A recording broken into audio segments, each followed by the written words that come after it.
Rapaz, a resenha na rede de hoje é sobre uma obra escrita há quase 300 anos e que continua revolucionária até hoje.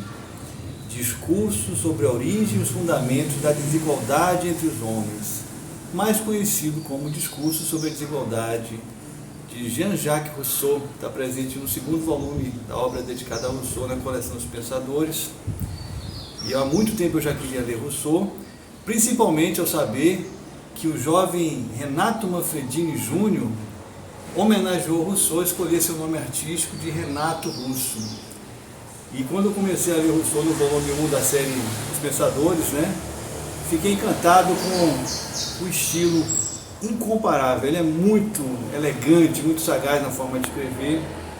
E ao falar sobre esse tema da desigualdade, nessa obra que é uma das mais famosas dele, onde ele tem a célebre tese do bom selvagem, ele defende a ideia de que o homem é fundamentalmente bom, a sociedade é que o corrompe, em oposição à ideia defendida por Thomas Hobbes e outros.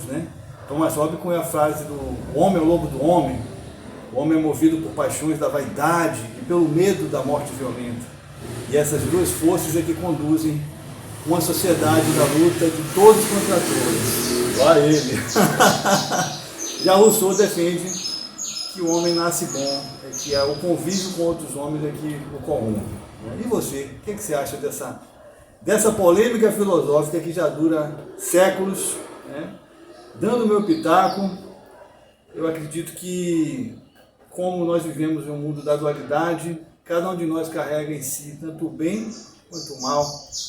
E à medida que cada um de nós inseta a sua própria jornada de evolução individual, colocando em prática a máxima de Mahatma Gandhi, seja você a mudança que você quer ver no mundo, à medida que cada um de nós vai se aprimorando, a gente consegue construir junto, coletivamente, uma sociedade melhor.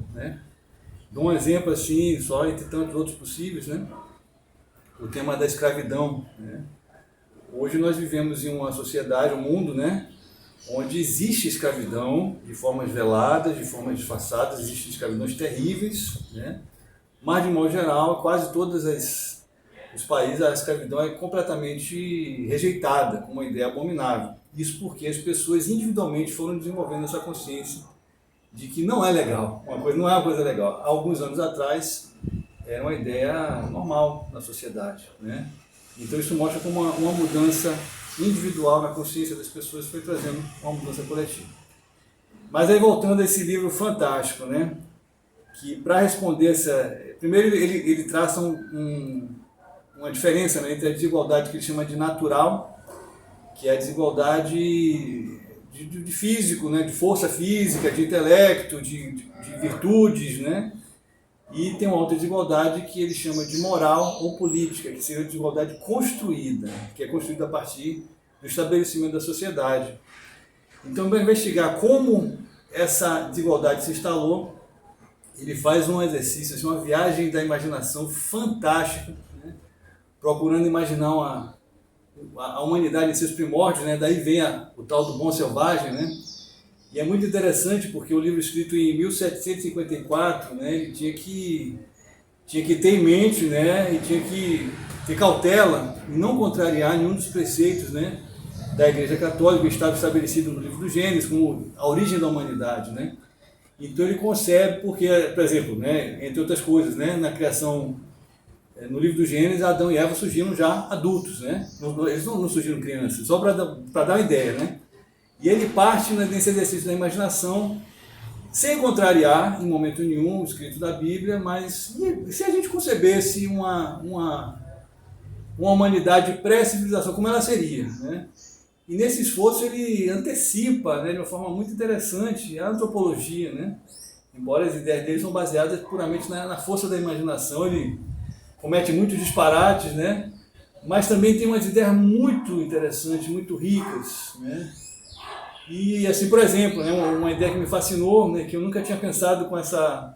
Assim, me instigou também essa dúvida. Acho que esses grandes livros, os livros mais interessantes, não são aqueles que lhe trazem respostas, mas que trazem perguntas.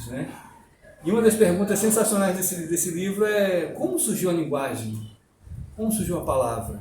Ele chega a falar assim: era necessário que houvesse a palavra para que a palavra fosse inventada. Né? Como é que a gente conseguiu estabelecer uma coisa tão complexa quanto uma linguagem humana? Isso é realmente uma pergunta muito interessante. E aí chegamos, né, a uma das conclusões, né, que ele tece, né, da origem da desigualdade entre os homens, que a desigualdade surgiu a partir do momento do estabelecimento da sociedade, mas não apenas da sociedade, mas da ideia de propriedade. Aí eu quero compartilhar com vocês esse parágrafo aqui, que continua apertando a mente de muita gente. O verdadeiro fundador da sociedade civil foi o primeiro que, tendo cercado um terreno, lembrou-se de dizer: isto é meu, e encontrou pessoas suficientemente simples para acreditá-lo.